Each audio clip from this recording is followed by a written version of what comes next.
السلام عليكم ورحمة الله وبركاته. وصفة اليوم لكيكة بالكراميل والشوكولا، وصفة بنينة بزاف. هاد الوصفة أنا عملتها بدون بيض لكن تجي خفيفة وهشيشة. جربوها على طريقتي، أكيد تعجبكم وتعجب وليداتكم.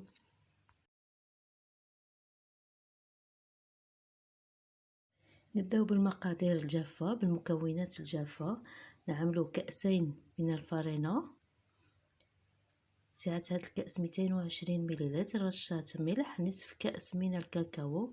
نخليكم كامل المقادير لتحت في صندوق الوصف. نخلطو هيدا المكونات غير بالفوين، نخلطوهم حتى ينحلو كامل الكرات جيدا.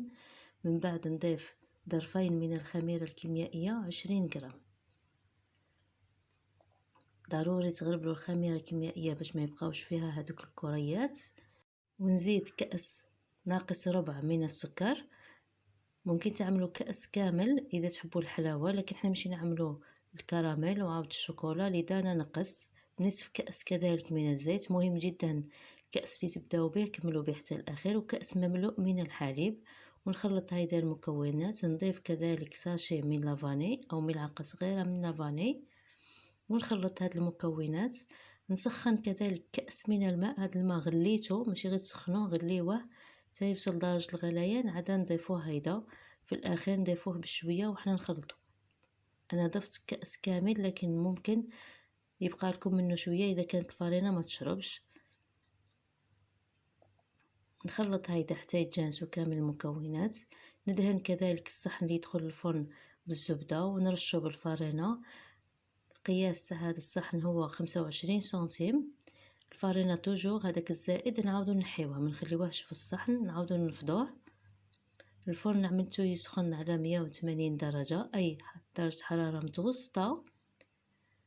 ندخلو الآن الفرن، نحطوه في الرف الوسطاني. بعد 30 دقيقة خرجتها من الفرن. نعملو هذه التجربة اللي بالسكين في الفرن باش نتأكدوا باللي الكيكة تاعنا طابت. نقلبها في صحن آخر ونخليها تبرد. ونحضروا الآن الكراميل اللي فيه كأس ماء، كأس سكر، كأس حليب، ملعقة صغيرة زبدة، وملعقة صغيرة مملوءة جيدا من المايزينا وعطر الكراميل إذا كان متوفر. نخلط المايزينا مع الحليب هيدا حتى ينحلو كامل الكريات. ونعمل السكر يتكرمل في مقلاة تكون ساخنة على نار تكون قليلة. مرة على مرة حركوا المقلاة باش هيدا السكر كامل يتكرمل. نساعدو السكر يتكرمل بسرعة، ومن بعد ما يبدا يتكرمل نعاونو هيدا بالملعقة الخشبية. هاد الوصفة عملتها معكم شحال من مرة، وصفة ناجحة. من جهة أخرى سخنت الماء، ضروري تسخنوا الماء وتبدا تضيفوه هيدا تدريجيا. في الأول السكر هذاك يتحجر، من بعد خليوه يغلي. لما يبدا يغلي هيدا حتى يذوب على نار تكون قليلة بزاف، دوك كامل يذوب. إذا بقاو قطع صغار نحيوهم وخلاص.